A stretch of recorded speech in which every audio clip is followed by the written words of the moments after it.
same person. I was just like, ah, Superman's smart as shit. But no, I recently, my mom just turned 50, and I took her to Madison Square Garden for her birthday. We saw Neil Young together.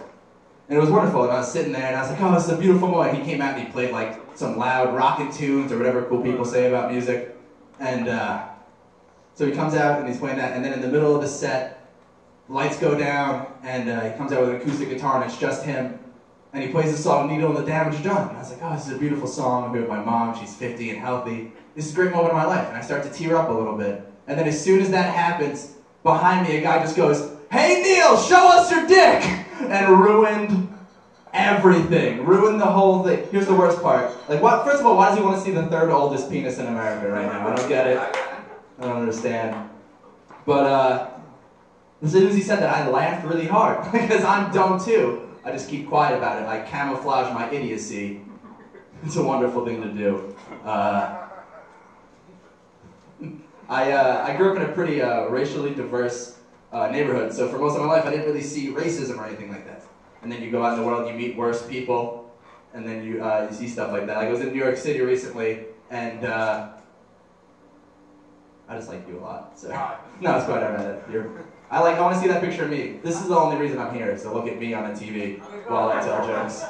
But no, I was in New York City, and I'm standing at a corner, and it's like me and a middle-aged white woman and her husband, and we're waiting across the street, and from the other side, a group of black teenagers started walking towards us. So the woman grabs her purse, points at the teenagers, and then points this way so her and her husband can go wherever racist people go in New York City, just that way. And here's the thing, I don't think you should judge people. Like, we all know it's bad to judge people based on the color of their skin. This is what you have to judge people on. How clean or dirty their clothing is. Yes. It's very easy. If you see a woman in a t-shirt down to her knees, and it like used to be white, and now it's kind of like a gray-brown, and there's like a Tweety bird printed on it or something, run away. Get away from her. She has a knife, and she'll use it on you right now. It's not even like a nice knife. It's like an old one that's been banging around in her purse for a while that you just take the handle up. No. And here's another group everyone has to watch out for. It's people who wear clothing items of sports teams that don't exist anymore. Like you see a guy in a Charlotte Hornets starter jacket, he has something in that weird front flappy pouch, and he'll use it on you indiscriminately. He doesn't care about you. But maybe I might be wrong. Like maybe you don't have to judge people based on what they look like. Like more than one time, someone's just giving me money because they thought I was a homeless person. They're just like, yeah, you need this more than I do, and I do. Like. I just like to take it and then, like, once they give me the money, I just take my phone in my pocket and, like, text them so they know I have money for a phone bill and people who love me, stuff like that. But I don't know. I could be wrong. Maybe that guy in the Charlotte Hornets starter jacket, maybe he just likes, maybe there's a family history of people liking sports teams that don't exist, that just move away. Like he is, in his front flappy pouch was a picture of him in his Charlotte Hornets starter jacket and his dad in, like, a Washington Senators jersey. And his grandpa on like a Baltimore Colts hat, and underneath that is a gun he's going to use to shoot you to death. And that's what he has.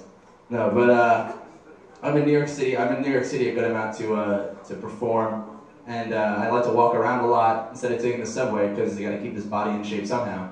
And no, recently I walked past a Subway sandwich shop covered in grand opening signs, and the person I want to meet is whoever is really excited about a new Subway sandwich shop opening in New York City. Be like, hey, Fred, you been to the new Subway on 1st Avenue? Oh, the one between 3rd and 4th, right? No! Not that one. Oh, you must mean the one between 7th and 8th then. Also, no, come on, it's the one between 13th and 14th. They got the best slimy tube meats in the city.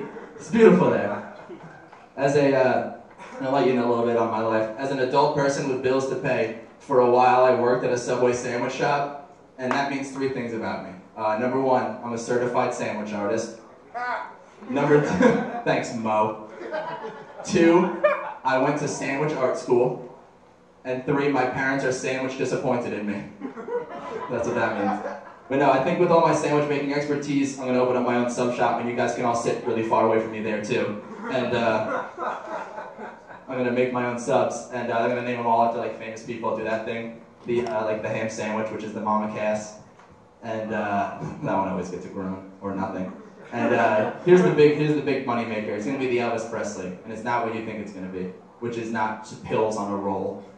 that's what the Elvis Presley would be. But it's the Elvis Presley is it's actually any sandwich you want it to be. You just have to wait for a black person to order it. Then you steal it from them and tell everyone you invented that sandwich. All right, guys, that's my time. Thank you very much. I'm Michael Bruce.